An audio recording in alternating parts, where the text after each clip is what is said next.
Hi friends, welcome to queen with Priya. இன்றைக்கி நம்ம வீடியோவில் என்ன பார்க்க போகிறோம்னா, இப்போ வந்து மேங்கோ சீசன் போய்கிட்டு இருக்கு. ஸோ உங்களுக்கு பச்சை மாங்காய் கிடச்சிதுன்னா இந்த மாதிரி செஞ்சு வச்சுக்கோங்க. ஒரு மாதம் ஆனாலும் கெட்டு போகாது, ரொம்ப டேஸ்ட்டாக இருக்கும். வாங்க எப்படி செய்யலான்னு வீடியோக்குள்ளே போய் பார்க்கலாம். இப்போ வந்து நான் 3 மாங்காய் எடுத்திருக்கேன். கோமாங்காய்ன்னு சொல்லுவாங்கள்ல, அந்த மாங்காய் எடுத்திருக்கேன். அதை வந்து நல்லா வாஷ் பண்ணிவிட்டு இந்த மாதிரி சின்ன சின்னதாக கட் பண்ணி லைட்டாக உப்பு போட்டு ஒரு நாள் வந்து வச்சுட்டேன். ஸோ அந்த மாதிரி எடுத்து வச்சுக்குங்க. அடுத்து மறுநாள் வந்து இதை வந்து தாளிச்சுக்கலாம். இப்போ ஒரு பேன் அடுப்பில் வச்சுக்கலாம். அதில் வந்து நீங்கள் நல்லெண்ணெய் சேர்த்துக்கணும். நல்லெண்ணெய் சேர்க்கும்போது தான் உடம்புக்கு நல்லது.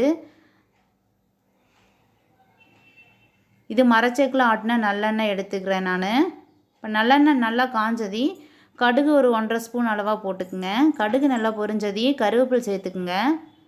அடுத்து வந்து நம்ம கட் பண்ணி வச்சுருக்கிற மேங்கோ ஸ்லைஸை வந்து இதில் ஆட் பண்ணிக்கலாம். லைட்டாக நம்ம வந்து உப்பு போட்டு ஒரு நாள் வச்சுருந்ததுனால லைட்டாக தண்ணி விட்ட மாதிரி இருக்குது. அது அப்படி தான் இருக்கும். ஸோ நம்ம இதில் ஆட் பண்ணி நல்லா கலந்து விட்டு ஒரு 5 நிமிஷம் இது ஒரு பிளேட் போட்டு நல்லா மூடி வச்சுருங்க. ஸோ அரை பதமாக நம்ம வெந்த பின்னாடி 1 ஸ்பூன் மஞ்சள் தூள், காரத்துக்கு தகுந்த மாதிரி நீங்கள் வந்து மிளகாத்தூள், தனி மிளகாத்தூள் வந்து சேர்த்துக்கலாம்.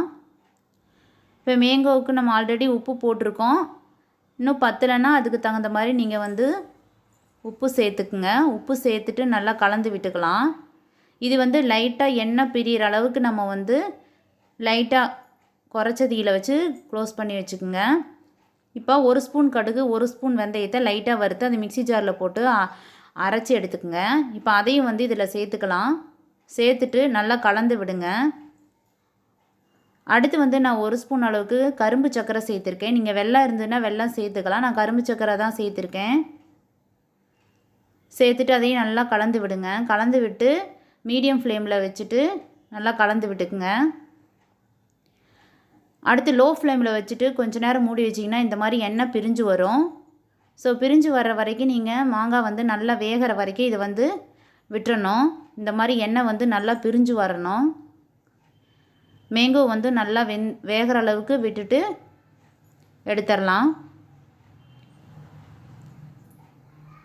ஸோ பாருங்கள், இப்போ நல்லா எண்ணெய் பிரிஞ்சு வந்துருச்சு.